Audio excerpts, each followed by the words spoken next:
I think one of the most impactful stories that I've taken away from me is just the strength and the resilience that comes from young people in the communities that they are working on. Some of them are women. To be able to stand in front of the chief in your village and tell the chief that I am a gender-based violence champion and here to bring solutions into my village. I think it takes strength in South Africa, in the context of South Africa. And seeing them being called into meetings by communities because of the information they bring and the knowledge and the hope they bring to communities is mind-blowing. So one of the exciting things is that we met one of the kings in the Eastern Cape. We had a program which was specifically focusing on traditional leaders and faith-based leaders, where we put them in one room, as well as traditional healers as well, where we're engaging on elements of either religion or tradition that influence gender-based violence or violence in society, and how do we combat that. And we wanted them to reflect on their own, so not to point a finger in, a traditional leader pointing at religion, a religious leader pointing at traditional healers. And to our surprise, they were reflecting on the different practices with traditional healers.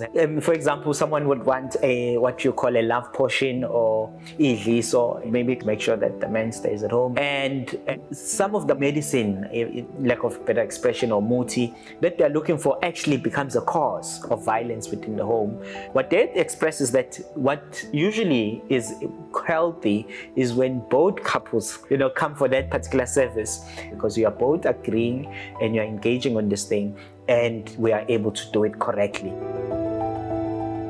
One of the things that came out of that process is that the traditional leaders, as they were engaging with us, they were also engaging with the king. And they say, hey, the king is requesting that you see him tomorrow.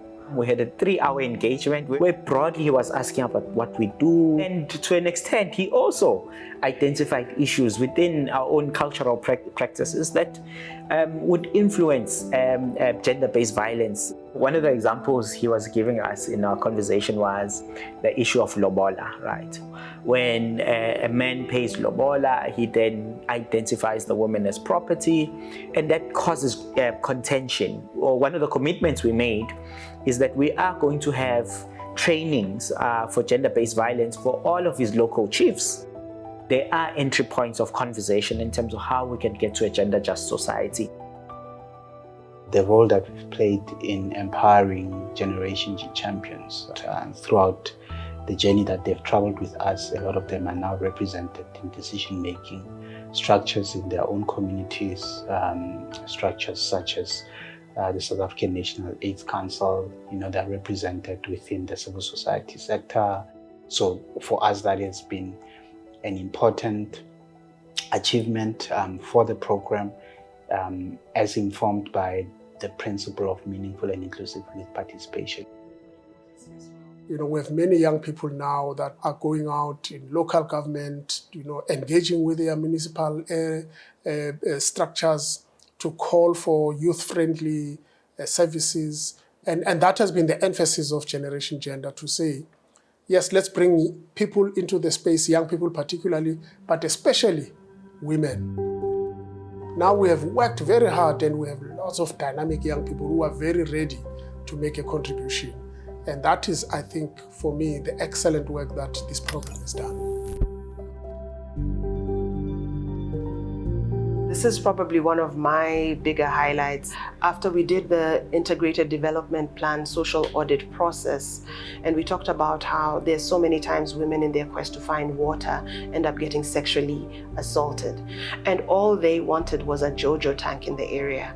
And so we said, okay, what do you think you can do based on the information that you have been taught?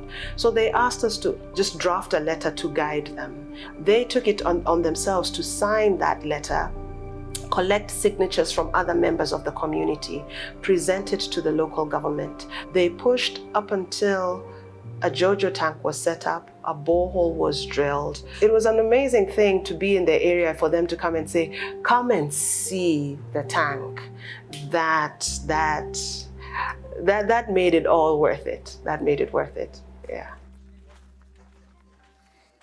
One of the things we've also had to look at is what is the role of men in parenting and how does that actually also influence the landscape of gender-based violence? The law only provides for maternity leave. So now we were brought in to provide support and come in as an applicant on this case to challenge it, to say, but you know what? The Constitution talks about equality. It talks about human dignity. The matter went to the High Court and the provision was declared unconstitutional. We still have the work of lobbying to see what the law will look like in terms of granting parental leave.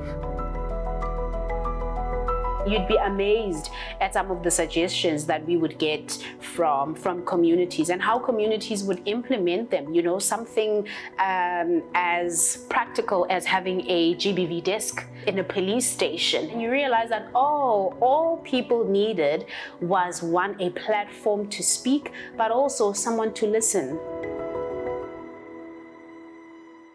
So it has been quite a great experience for me because now I understand gender-based violence. We have different assumptions of what gender-based violence is. The only thing that you have to be physically abusive towards another person or issue. But now, having been part of this work, it has also strengthened my knowledge around that, so that now I know that I can be also able to disseminate it, especially within our youth engagements.